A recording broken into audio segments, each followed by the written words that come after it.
எல்லாத்துக்கும் ரொம்ப ரொம்ப பிடிச்சது என்னது? சாக்லேட் கேக் தாங்க. ஆமாங்க, வீட்லயே சுவையா ஈஸியாவே சாக்லேட் கேக் எப்படி செய்யலாம்னு பார்க்கலாம் வாங்க. இன்னைக்கு நான் வந்து ஒரே பேட்டர்ல வந்து 2 டைப் ஆஃப் கேக்ஸ் செஞ்சுருக்கேன்.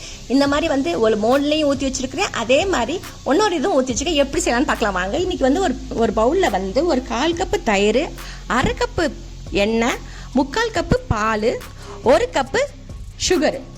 இது பவுடர்லாம் பண்ண தேவையில்ல, அப்படியே சுகர். அதோட வந்து 1 டீஸ்பூன் வெண்ணிலா எசன்ஸ், 1 டீஸ்பூன் இது சாக்லேட் எசன்ஸ் இருந்தால் ஊற்றிக்கோங்க, ரொம்ப நல்லாயிருக்கும். அதோட இதை நல்லா பீட் பண்ணி விட்டுக்கிட்டோம். அதோட வந்து 1/2 கப்பு மைதா மாவு நல்லா ஜலிச்சு வச்சுக்க வேண்டியதா. 1/2 கப்பு மைதா மாவு போட்டு நல்லா ஜலிச்சுக்கோங்க.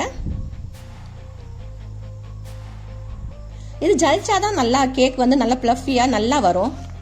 அதோட வந்து 1/4 கப்பு கொக்கோ பவுடர்.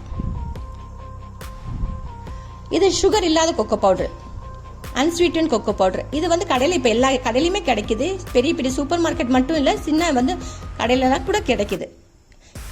அதோட வந்து 1 teaspoon baking powder, 1/4 teaspoon baking soda.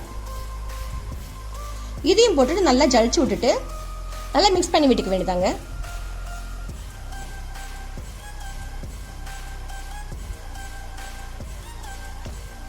நல்லா கலக்கி விட்டுக்கோங்க, ஒரே டைரக்ஷனில் கலக்கிக்கோங்க.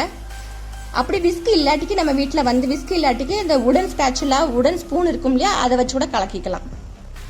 அது கட் அண்ட் ஃபோல்ட் மெத்தடில் கலக்கிக்கலாம். இல்லாட்டிக்கு விஸ்க் வச்சு இப்படி ஒரே டைரக்ஷன்லேயே கலந்து விட்டுக்கோங்க.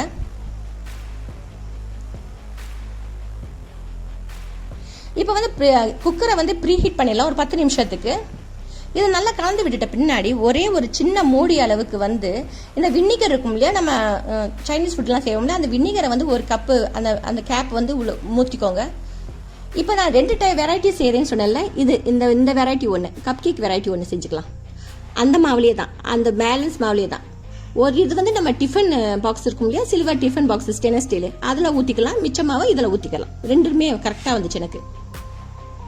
இதில் பாதி ஊற்றிக்கோங்க, ஃபுல்லாக ஊற்றிடாதீங்க. மேலே வந்து ஃபுல்லாக பேக் ஆகுது கஷ்டமாயிரும், அப்புறம் ஃபுல்லாக கீழே வடைஞ்சிரும். அதனால பார்த்து மாவை பாதி ஊற்றிக்கோங்க. குட்டீஸுங்களுக்கு ரொம்ப பிடிக்கும் இல்லையா கப் கேக்கு, அது இது உங்கள் குட்டீஸுங்களுக்கு இதை செஞ்சு கொடுத்துடலாம். பெரியவங்க வந்து இந்த பீஸ் கேக் கூட சாப்பிட்டுக்கலாம். மெயினாக குட்டீஸை மெயின் பண்ணி தான் இது வந்து செய்கிறதே, அவங்களுக்கு தான் ரொம்ப பிடிக்குமே.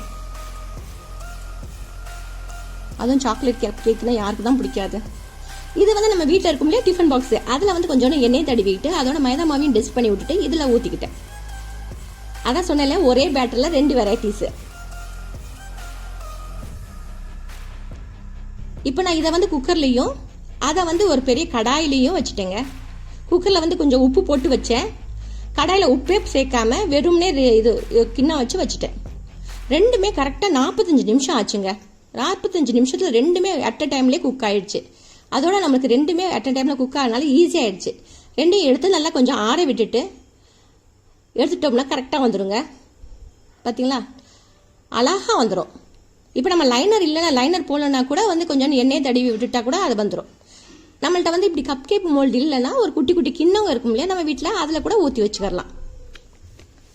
ஊற்றி வச்சு எடுத்தோம்னா கரெக்டாக வந்துடுங்க இந்த கப் கேக்கு. அதே மாதிரி டிஃபன் பாக்ஸ்லேருந்தும் கரெக்டாக வந்துடுச்சு. பார்த்தீங்களா, ஒட்டவே ஒட்டலை. அதுவும் நல்லா ஸ்பாஞ்சியாக இருக்கும். கண்டிப்பாக இதை ட்ரை பண்ணுங்கள். சப்ஸ்கிரைப் பண்ணாத ஃப்ரெண்ட்ஸ் ப்ளீஸ் சப்ஸ்கிரைப் பண்ணி வச்சுக்கோங்க. நம்ம சேனலை லைக் பண்ணுங்கள், ஷேர் பண்ணுங்கள், கமெண்ட் பண்ண மறக்காதீங்க. தேங்க்ஸ் ஃபார் வாட்சிங் அண்ட் டேக் கேர். டாடா, bye bye. Have a nice day.